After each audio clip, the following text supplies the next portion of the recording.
पण रस्ते गटर म्हणजे विकास नाही, माणसाचा विकास म्हणजे विकास. माणसं आनंदी राहिली पाहिजे, माणसं सुखी राहिले पाहिजे, त्यांना दोन वेळचं भरपूर मिळालं पाहिजे, त्यांच्या मुली शाळेत गेल्या पाहिजेत, कॉलेजमध्ये गेल्या पाहिजेत, विदेशात गेल्या पाहिजेत.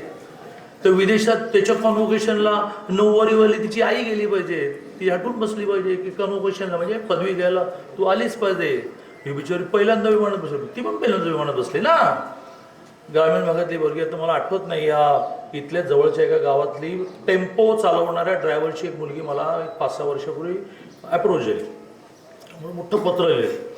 नॉर्मली माझी पत्र माझा OSD वाचतो आणि मला देतो, तो म्हणा हे पत्र तुम्ही वाचलं पाहिजे. त्यात तिने लिहिलं, माझा मी इथे MSc झाले, माझा बाप टेम्पो ड्रायव्हर आहे, मला विदेशात जायची संधी मिळाली, मला 18 लाख रुपये पाहिजेत वगैरे वगैरे बोलून घेतलं, व्यवस्था केली, शिक्षण पूर्ण केलं. आता आली असं कळलं कधी लग्न बिग्न ठरलं वगैरे. मला मी नॉर्मली केलं की विसरतो, हे मला परमेश्वरानं सांगितलं की मागे वळून बघायचं नाही. तर ती पहिल्यांदा गेली विदेशात. टेम्पोवाल्या बाबाला आग्रह धरला की पदवी घ्यायला तुम्ही पण या. आणि त्यामुळे माणसांचा विकास म्हणजे विकास.